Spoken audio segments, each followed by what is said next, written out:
Tonight on Evening, see Washington wonders through the eyes of this man and his high-flying helper. Find out why everyone's bouncing around Puyallup this weekend. And a brand new park in Bremerton celebrating the music legend who grew up there.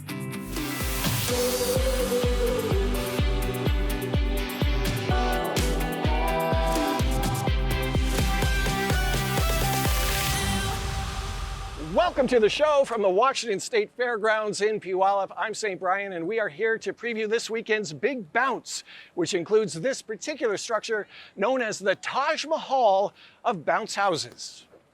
1, 2, 3. My amazing team is currently getting us all set for this week. It takes a lot of energy and a lot of air to bring the world's largest inflatable event to Puyallup.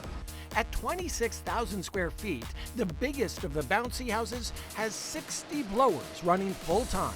You walk in there and it kind of looks like the game Candyland has come to life.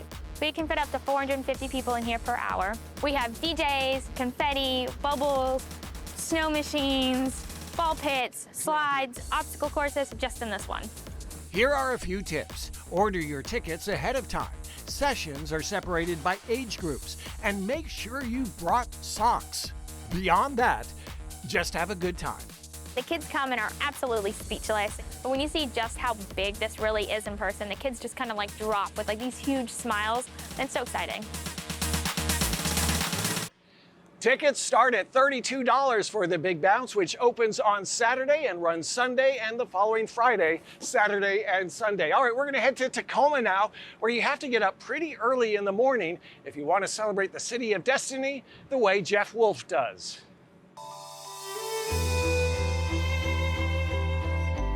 I've shot many red sunrises, and every one is unique and more beautiful than the last. To capture images like these, Mount Rainier silhouetted by fiery red skies, you must follow a recipe few people know. Jeff Wolff is one of them, and it's the reason he leaves a warm bed to get outside on a cold winter morning. The clouds need to be above 14,000 feet, so Mount Rainier is visible. I usually come out about an hour before sunrise, and the sky starts to turn red about half an hour before sunrise. It's during these quiet hours that Jeff composes his love letters to Tacoma. I've been here long enough that I think I have a deep appreciation for the city, and I want to show it off in its best light. And that best light happens while most of us are still asleep. It's just nice to just soak in the energy and the calmness and the beauty, and sometimes I feel like I have it all to myself. As one of the state's first FAA-licensed commercial drone pilots, Jeff spends many of his working hours shooting for clients like cruise lines and real estate firms. On his day off, you might think the last thing he wants to do is fly, but that's when he's captured some of his favorite images. On this day, Jeff takes off near Thea Foss Waterway. Definitely one of my favorite places to film. There's always like a ship going by or a tugboat going by. It just seems like a good place to find inspiration for photography. His eye often drawn to Mount Rainier. Whenever Mount Rainier's out, I feel inspired to get out and get some photos of it. His drone allows Jeff to get never-before-seen angles, and not just of the mountain. A pod of orcas swimming past the Narrows Bridge. Fall colors in central Washington. Seagulls flocking onto pilings on a foggy morning. All shot by Tacoma's ultimate early bird.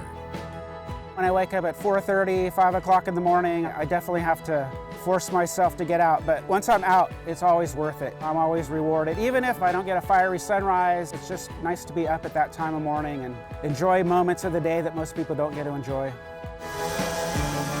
One man and his drone. Together, they've become quite a team. That was impressive. He's very well trained. Like what you see, Jeff Wolff's photos are featured at the Barlow Gallery in Tacoma, and we've got a link to his Instagram page from our website, king5evening.com. Well, two of our favorite things to do during the summer are to go out boating and also to eat on outdoor decks. So we thought, why not combine the two? The only thing better than being on a boat is using that boat to grab a bite. And we begin by docking at one of Seattle's best restaurants, Westward. The menu features everything from oysters to halibut ceviche. It's also dynamic and can change a couple of times a week. The food is delicious, first of all, and then the views come kind of right below the food. I mean, you can see out here right now, it is so beautiful. Like the most beautiful summer day. It's just an all-around super fun vibe. Reservations get you a seat inside. Outdoor dining is first come, first served. Summertime in Seattle, being right on the lake with good food and good drinks, what else would you want? This is perfect. For an even more laid-back experience, pull in and tie up at the dock next door. Bow Riders Grill. It's totally casual, no reservations needed or accepted. It's been a favorite stop for boaters since opening in 2021. Matthew is the chef and owner and specializes in salads, skewers, and sandwiches. Order to go or stay a while on a covered patio overlooking Lake Union. It's like vacation land every day, except we work hard. There's one more spot worth visiting on this corner of the lake, Gasworks Brewing. We have a full food menu, chicken sandwich, watermelon arugula salad, fries, all the good stuff. It all pairs well with the stars of the show. 7 beers on tap, brewed on site. Big focus on very hoppy IPAs, both hazy and West Coast. Some of their best customers come by way of kayaks and paddleboards because if you put in the exercise, you deserve what Gasworks offers. Location, beer, food, and have a good time. Our fourth stop gives us reason to stay on the water even longer, across the lake and under the bridges to Fisherman's Terminal on Salmon Bay. Here you can gaze at the marina where boats from Deadliest Catch are moored, while enjoying some of Seattle's best fish and chips from Little Chinook's Waterfront Fish Bar. Being in the middle of a summer right now, we have a fresh halibut, fresh salmon. Those would be my favorite and be my recommendations. They also have a best of season program, so look for fresh wild berries on the menu while supplies last. Fishermen keep us honest here. So the fisherman knows the fish, knows everything they're talking about, so they keep us honest. A satisfying meal that's also ideal for takeout, because the only thing better than being on a boat is heading home happy and full. We have a link with all the addresses and hours to those restaurants from our website, king5evening.com. Bremerton's newest park and the hometown music legend who inspired it. Plus, where to experience the Destruction Derby. Oh, this is just the most redneck thing you can do. Wow! Local stories make a difference. I want to check that out. With the power to enrich lives, strengthen communities, and make us smile. Evening is made possible by Premera Blue Cross. Premera Blue Cross, always in your corner. Welcome back to the show from the Big Bounce at the Washington State Fairgrounds in Puyallup. This is a special summer for the city of Bremerton, which is celebrating the grand opening this weekend of Quincy Square, named for one of the city's favorite sons. This weekend is going to be energized with arts, culture, and entertainment. 10 years in the making, Bremerton's Quincy Square gets last-minute touch-ups before making its debut as the most exciting and most colorful event to happen in this seaport city in decades. Really, it's just going to be bustling with energy and showcasing Bremerton in a whole new light. And it's all to honor a favorite son, music pioneer Quincy Jones, whose father moved his family there during World War II when Quincy was 10. Quincy Jones is quite literally the inspiration behind this project. He spent part of his youth here in Bremerton, and he discovered his love for playing the piano right in Sinclair Heights. That piano, once a fixture in the Bremerton Armory, is now located in the Kitsap History Museum, where anyone can play it. Hopefully better than I can. The first sign big changes are on the way for 4th Street is a colorful 4-story mural painted a year earlier on a parking garage, a project led by Louisiana artist Cadavian Baylor. So the design for the Quincy Square mural is influenced by many things. We started with the largest plane of the parking garage to communicate the top priority, which is Quincy Jones, his life and his legacy. He always wears these colorful scarves. There was one in particular that had the yellow, maroons, and the reds and the purples. So I started with those colors. The entire block has a fresh coat of paint and a number of new businesses. The Roxy Theater, mostly closed for decades, has already reopened. The weekend celebration marks more than a revival for Bremerton. It's a reawakening. This is such a huge opportunity for Bremerton. Even before it's opened, it is already truly impressive. The Quincy Square Grand Opening Festival happens Saturday and Sunday, July 12th and 13th, with a ribbon-cutting ceremony at noon Saturday and headlining performances by Gracie Love and Eugenie Jones. The event, absolutely free. At the Kitsap County Fairgrounds this weekend, noisy cars with big engines will be racing and crashing into each other. I checked out the Kitsap Destruction Derby, and I got a lot more than I bargained for. Oh, this is just the most redneck thing you can do. This is just family event, coming out here and smashing cars. Dan Pies is driving like a man on a mission.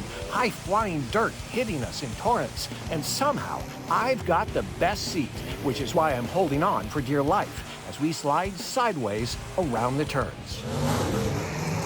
Best strategy is don't get hit. But sometimes you got to be a little bit more aggressive. And sometimes there's a lot of luck involved. Of course, luck comes in two flavors, good and bad. That was self-inflicted right there. Among the drivers Dan's facing this season is Dylan Ensor, a fourth-generation racer. You know, sometimes you're not expecting it, you'll get a big hit and, you know, it'll shake you pretty good. Why am I doing this? Because it's fun. All strapped in, helmet fastened, I join Dan for a solo heat race. We're just going twice around in an oval, but look at how much work it takes to make all those left turns. 1381. The fastest time of the day. Okay, my heart is still racing right now. The car hasn't been racing for a full minute. My heart is still racing. And we're not done. The driver with the fastest time always starts at the back. If he passes everyone, it's called a hat trick. We're going to go ahead and wait for everybody else to get all bottled up in the front, and we're going to go around them. It's a plan that works to perfection. Number 15,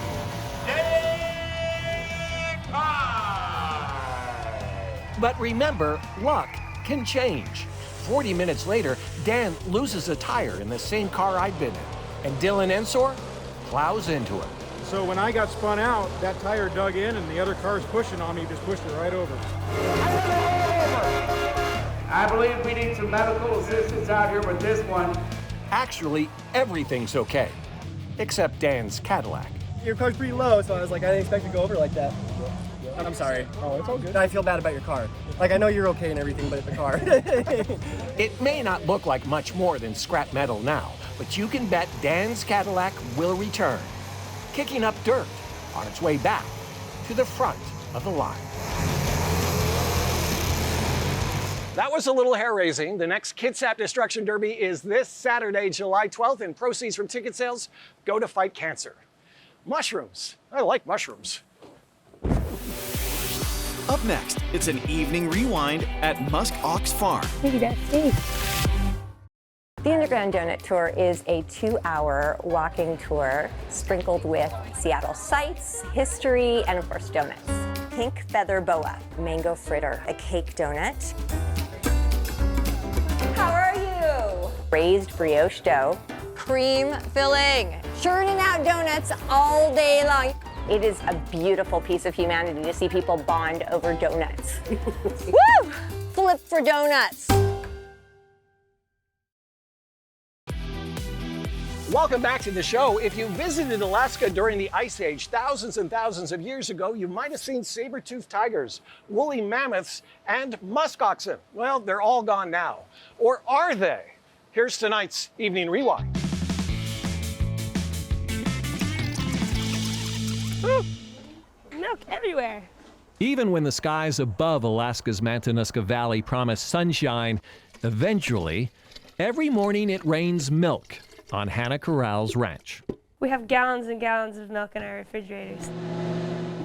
That's what happens when you find yourself taking care of 2 9-week-old babies. Here we go. Hannah plays mom to the very youngest of some of the Arctic's very oldest species. His name's Scratchy. He likes to be scratched a lot. Scratchy and his cousin Itchy are musk ox calves. Survivors of an age when woolly mammoths and saber-toothed tigers ruled the land, the musk ox of Alaska were hunted to extinction in the 1860s. The 43 living on Hannah's farm are all descendants of wild herds, shipped over from Greenland just 40 years ago. Well, it's nice every morning to wake up and look out the window and see prehistoric animals walking around in the fields outside.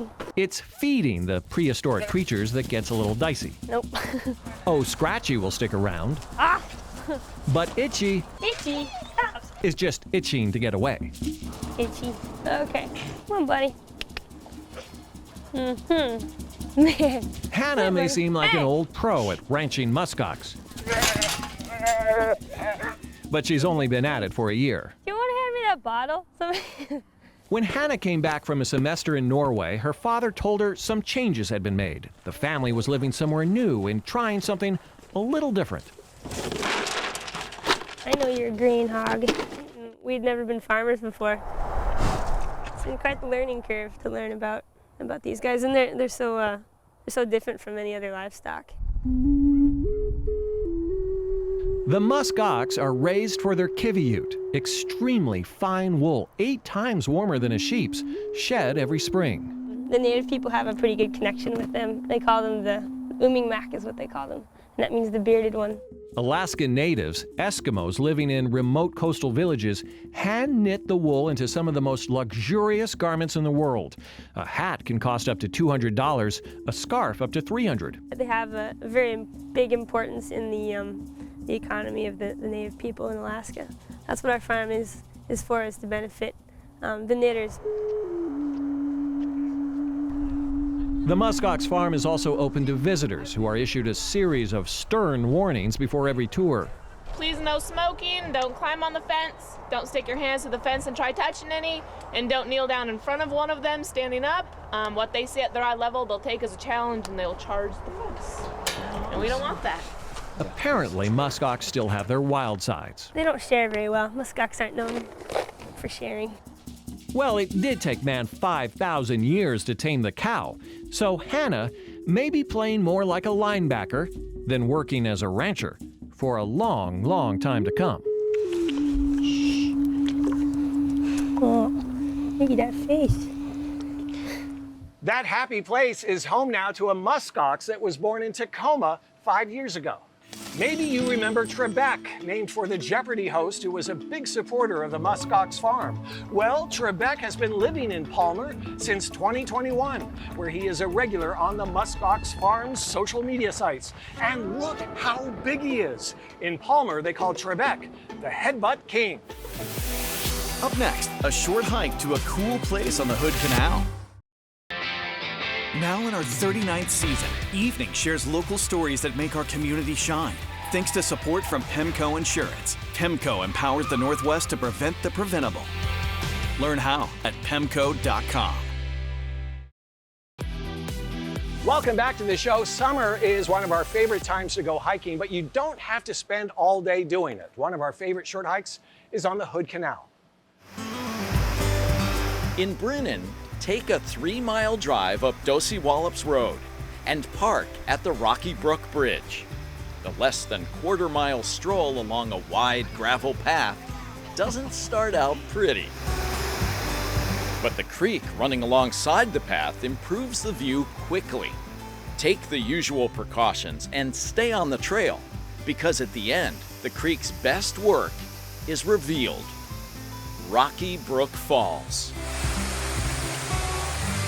A 200-foot horsetail waterfall that plunges into a shallow pool. A perfect adventure for anyone seeking relief on a hot summer day. The cascading water acts as a giant fan, Some say if you watch long enough from a certain angle, you'll see an angel in the falls. Whether you see one or not, this short hike to a cool spot is a little bit of heaven here on Earth. That is the show from the Big Bounce, which opens on Saturday and runs through July 20th. Thanks so much for watching. We will see you next time.